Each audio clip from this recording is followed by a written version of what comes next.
queremos darle la más cordial bienvenida a esta conversación, don Nilo Cayuqueo, quien ha venido directamente desde Argentina, nuestro país hermano, a participar de este congreso internacional en este año en particular aquí en la región de la Araucanía, una región además intercultural, multicultural, con mucha historia. Don Nilo, bienvenido, gracias por acompañarnos. Gracias, muy amable. Buenos días a todas y a todos, a los oyentes, a los videntes del canal. He escuchado bastante muy buenas cosas de este canal, entonces me alegro mucho estar nuevamente en Temuco con mi gente, ¿no? Porque yo soy mi bisabuelo, era de esta región, cerca de Nueva Imperial. Ajá. De don Alfonso Cayuqueo, mi bisabuelo, ¿no? Y después se fueron para fue el Mapo, lo que decimos nosotros. Y ahí se quedaron, 1850, época de las guerras, no la guerra, de la invasión de los militares de Argentina y de Chile, ¿no? Así que bueno, toda una historia muy triste, pero bueno, eso es lo que sufrimos, ¿no? Por eso me encanta volver siempre acá, estar con mi gente, tengo amigos, acá hay muchos amigos. ¿Ha estado en distintas ocasiones acá en la región de la Araucanía, Nilo? Sí, en la época de Pinochet también. También. Sí, yo vivía en Estados Unidos porque yo estuve exiliado, estuve en Perú, Bolivia, otros países, Estados Unidos, pero viajaba 2 veces por año y venía siempre a Gulumapo. Y a veces pasaban por la frontera sin que nos vieran porque había mucho control, los militares me podían meter preso, ¿no? Entonces, pero sí, tuve mucha relación con los peñas, el ambiente en aquellos años. Bueno, usted, hemos conversado fuera de micrófono, ha recorrido prácticamente el mundo también, dando a conocer la reivindicación, ¿no?, de los pueblos originarios, también dando a conocer lo que se vive, las distintas realidades, sobre todo en Latinoamérica, con los pueblos originarios. Cuéntenos un poquito en esta ocasión, ¿cuál es el motivo de su visita a la región de la Araucanía, entendiendo que estamos en el contexto de NAISA, ¿no? En este momento nos han invitado a venir a participar en el NAISA, el congreso, esta conferencia de nativos americanos y pueblos indígenas a nivel internacional, y me alegra mucho que el NAISA ahora esté expandiendo, tratando de contactarse con otros hermanos en el continente de Abya Yala, como le decimos nosotros, ¿no? Sí, los cunas dicen que conocían todo el continente viajando en canoa. Yo no creo que hayan llegado hasta el sur, ¿no? Pero bueno, no importa. No sé hasta dónde llegaron, pero ellos dicen que conocían el continente y le llamaban, quería decir, continente maduro, y les llamaban Abya Yala. Entonces, cuando nos enteramos de eso, en los años 80 más o menos, le pusimos también a este continente Abya Yala. Así que me encanta decir Abya Yala y no América, porque América es por Américo Vespucio, ¿no? El conquistador, invasor que vino acá. Bueno, así que esa historia de sufrimiento al comienzo, y después me sentí un privilegiado, ¿no? Poder viajar a tantos lugares, a tantos países, porque teníamos un centro de información con los pueblos indígenas en San Francisco, en la bahía de San Francisco, en Berkeley, en California, y como tal buscábamos fondos de donantes. Allá hay un sistema donde la gente puede donar dinero y lo deduce de sus impuestos, ¿no? Perfecto. Entonces todo el mundo, mucha gente, hasta los obreros donan plata para causas así nobles o lo que sea, ¿no? Y entonces nosotros aprovechamos eso y usamos un poco ese dinero para hacer viajes, apoyar a la gente en todos los países donde trabajamos. Así que toda una experiencia muy rica. Estoy escribiendo un libro sobre esa historia porque estuve 24 años en Estados Unidos. Y en esos 24 años, además, no solamente asentado en el país, sino que recorriendo el mundo, distintos continentes. Permanentemente, ¿no? Me sentí un privilegiado y era un poco cansador, pero tenía que ir a África, a Vietnam, o a Australia y a Europa muy seguido, ¿no? Entonces era una cosa muy... Me acordaba de cuando era chico, cuando yo en la comunidad, mi tío abuelo era el jefe de la comunidad, el lonco, y mirábamos aviones por las noches y decía, hay más gente ahí arriba, wow, qué loco, ¿no? Que más gente ahí. Pasaban por las rutas aéreas. Las rutas aéreas de noche, ¿no? Me acordaba de eso cuando estaba viajando en esos países, ¿no? Que veía, por ejemplo, viajando en Groenlandia, todo un continente helado, como 3 horas, no hay nada más que nieve, ¿no? Claro, blanco, total. Sí, bueno, todo una historia. Estoy escribiendo un libro sobre esas memorias, un poco lo que... No solamente sobre mí, sobre lo que yo vi, lo que comprobé, lo que se veía en ese momento, ¿no? los movimientos indígenas, la invasión de las compañías multinacionales, incipiente era en esa época, a fines de los 60, 70, es cuando las compañías empiezan a avanzar más sobre los territorios indígenas, ¿no? Entonces ahí empieza una resistencia, una organización, una alianza con los sectores campesinos, obreros y todo eso, una lucha que no siempre era entendida, ¿no? Porque decían que los indígenas ya no existíamos más, ¿no? Era una cosa así muy contradictoria a veces, pero sí, era todo, había que discutir con la gente, hablar, informarnos también, porque no sabíamos cómo funcionaba el sistema Winca, ¿no? El sistema de los sindicatos y cosas así, ¿no? Entonces para nosotros era nuevo. Y además es una época oscura de Latinoamérica, ¿no? Época, los 70, los 80, sí, horrible, de terribles dictaduras. Horrible, sí, yo tuve suerte, digamos, porque estoy acá para contar la historia, pero muchos amigos, compañeros fueron secuestrados, los mataron, entonces en ambos lados de la cordillera, ¿no? Acá en Golumapo y también en Argentina. Así que bueno, esa historia, pero volviendo un poco a la conferencia de NASA, nosotros nos juntamos, por suerte tuvimos contacto con universidades y con los nativos americanos. Nos juntamos, por ejemplo, en la Universidad de Berkeley, hay un programa de los nativos americanos, también en la Universidad de Davis, en California, en Los Ángeles, y también en Argentina, ¿no? Y todos siempre estuvimos trabajando con las universidades. Yo no soy académico, ¿no? Yo estudiaba periodismo, estudié 1 año y medio en Buenos Aires, tuve que dejar cuando vine el cuerpo militar, así que después hice cursos en Estados Unidos, todo eso, pero nunca terminó la carrera. Ni soy un académico tampoco, soy Además, los profesionales del ámbito de las ciencias sociales fueron muy perseguidos también, particularmente. Totalmente, claro, sí, así que, pero siempre me gustó escribir, así que escribo algo de vez en cuando, algunos artículos, y bueno, y estoy escribiendo el libro, como les dije, y acá me invitaron a NASA un poco a hablar un poco de la historia, mi historia personal, o lo que yo vi en todos estos años de crecimiento. Creo que es importante esta apertura que hace NASA, ¿no? Los nativos americanos y los pueblos indígenas a nivel internacional, y está bueno que se haga esta conferencia acá, con un hermano que ha sido un poco el pionero abriendo campo, como Luis Cárcamo Huichante, ¿no? Claro, que además es de esta tierra. Es de acá y es profesor allá, muy conocido y muy respetado, ¿no? Sí. Así que bueno, yo les agradezco a él y a toda la gente de Temuco, de las organizaciones que han trabajado, en muchos amigos, y por eso estoy contento de estar acá. Vamos a estar hasta hoy, mañana, pasado y hasta el 24, ¿no? Claro. Hoy vamos a pasar una película. Sí, entonces, usted asessor cultural, yo quería ir a ese punto. Así me puede. Pero finalmente también ha estado apoyando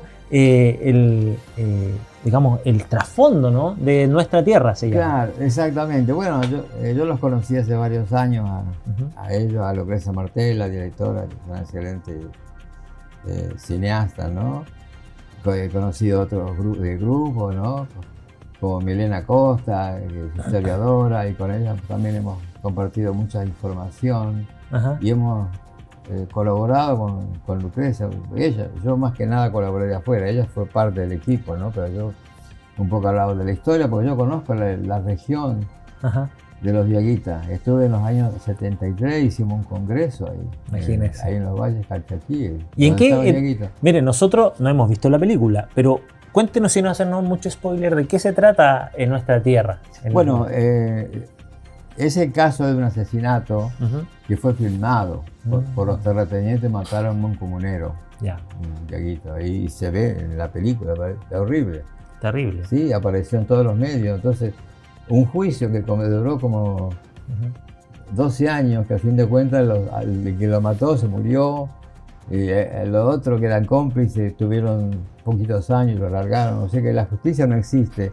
Y yo siempre hablo que tanto los diaguitas como en casi todas partes del país se han ido formando como élites de grupos que se han apoderado de los territorios, y paulatinamente se van apoderando de todo, porque se apoderan de la justicia, de la economía, de la educación, y bueno, controlan todo. Entonces, ahí en los Valles Calchaquí, en Tucumán, que están más o menos a 1200 kilómetros de Buenos Aires, al norte, como ustedes conocen, ¿no? Yendo para Jujuy, para Bolivia también.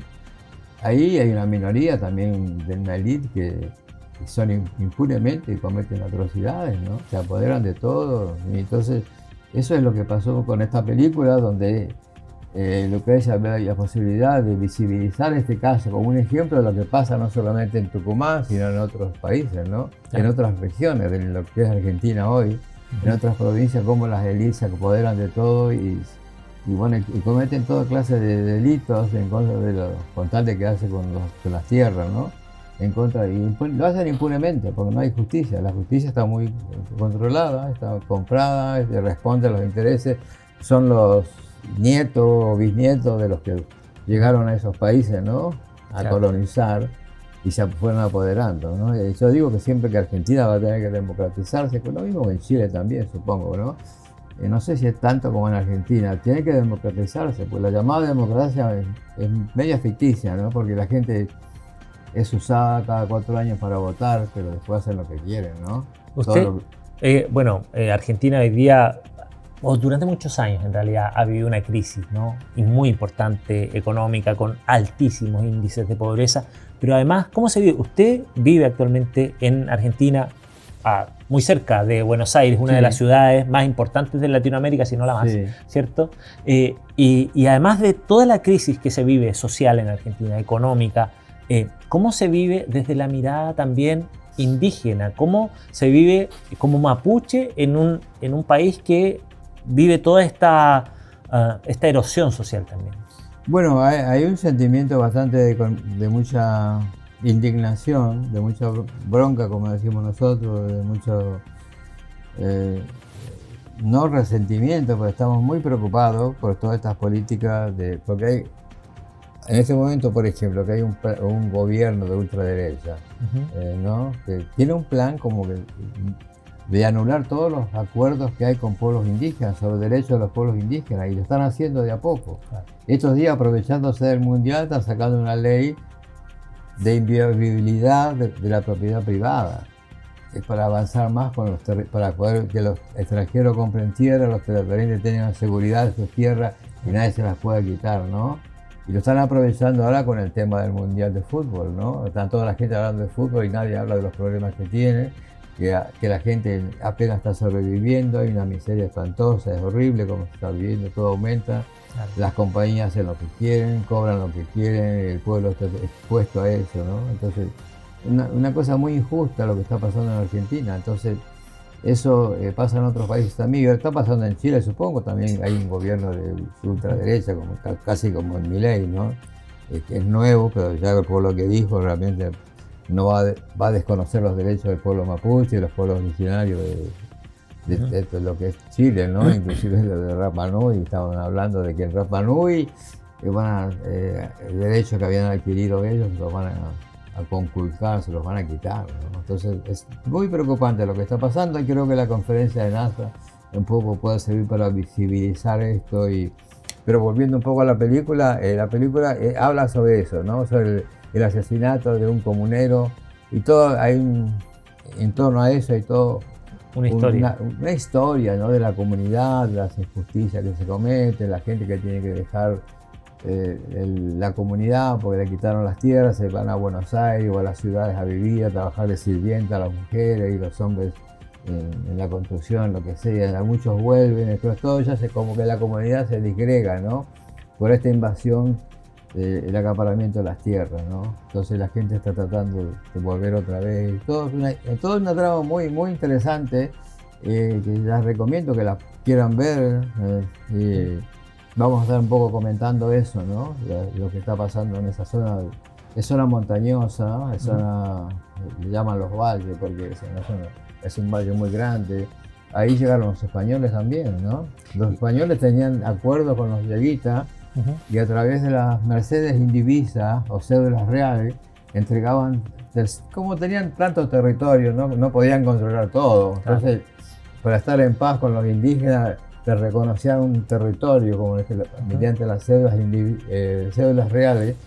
Y bueno, ellos lo tenían ahí y nadie los tocaba, y eran independientes, ¿no? ¿Como una especie de reserva como en Estados Unidos, algo así? Como sí, es como una especie de reserva de Estados Unidos. Creo que en Chile también se dio, creo que esas Mercedes indivisa que le llamaban, era como, le daban un papel, como una autorización para en tu propia, te vamos Para usar tu propia tierra. Tu propia tierra, ¿no? Claro. Te vamos a autorizar tu propia tierra, algo así. Ya. Y eso se hizo en los valles Calchaquí. Está la cédula real que desde 1780, estuvimos analizando esas cédulas reales cuando estuvimos en el encuentro en 1973, que se hizo el primer encuentro, digamos, político de los diaguitas en los valles Calchaquíes, en la Maiza del Valle. Así que, más o menos, yo y tengo amigos ahí, he viajado bastante con ellos y los conozco, ¿no? Entonces, por eso hemos estado asesorando un poco, usando mi título de asesor que me puso Milena. Pero estoy ahí ayudando un poco, colaborando con información con la gente, ¿no? Y finalmente, Nilo, no puedo dejar de preguntarle, usted que ha tenido también una experiencia, una mirada amplia, internacional, muchos años, conociendo, recorriendo Latinoamérica, el resto del mundo también, pero particularmente quiero enfocarme en nuestra región, ¿no? En Latinoamérica. ¿Cuál considera que son los problemas transversales que enfrentan los pueblos indígenas hoy día y cuáles son las posibles vías de solución, de mejora en las condiciones de vida, en el trato igualitario y definitivamente en la integración también, ¿no? En las distintas sociedades en donde se desarrollan y además que donde son originarios? Bueno, desgraciadamente en nuestros territorios, en toda Latinoamérica, en la llamada Latinoamérica, porque yo no soy latino por empezar, ¿no? Está bien lo que llama Latinoamérica, pero bueno, realmente hay muchos llamados recursos naturales, ¿no? Y claro, que eso produce dinero. Entonces las grandes compañías están ávidas, con mucho interés en ocupar esos territorios para explotarlos, ¿no? Y para eso compran gobiernos títeres, ¿no? Como Milei, como Casi, como cualquiera de estos gobiernos que están en Fujimori, ahora el de Colombia que ganaron. Y hacen cualquier cosa con tal, y para eso también los norteamericanos, el imperialismo norteamericano está metido ahí, ¿no?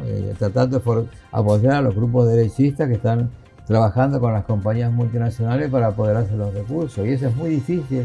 Entonces los derechos indígenas no los respetan. Tenemos derechos consagrados en la Constitución de Argentina, de Chile, en el Convenio 169 de la OIT, la Declaración de Naciones Unidas sobre los Derechos de los Pueblos Indígenas, el Convenio de Biodiversidad, la Convención de la UNESCO sobre los Derechos Culturales de los Pueblos Indígenas, y de eso no se respeta nada, con toda impunidad lo están violando. Entonces hay una resistencia y creo que va a haber que se están haciendo alianzas con gente pobre, con campesinos, obreros para transformar esto. No puede ser, hay que resistir, hay que organizarse porque realmente nos están pasando por arriba y no les importa la vida de la gente. Entonces es una cosa muy, muy cruel, ¿no? No les importa. En Argentina, por ejemplo, la gente que ha trabajado tantos años, oye, una miseria con una jubilación, unos sueldos que no alcanzan para nada, 2 semanas y se quedan sin, no comen, están todo el día tomando mate con pan, ¿no? Entonces eso pasa en todos los países.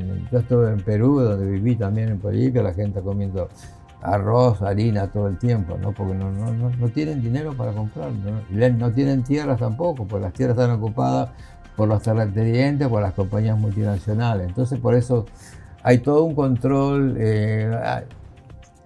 un control territorial de los recursos por parte del gobierno, como dije, que responden al gran capital, y también los terratenientes locales, aliados con ellos. Entonces hay campañas, manejan los medios de comunicación están en manos de ellos, ¿no?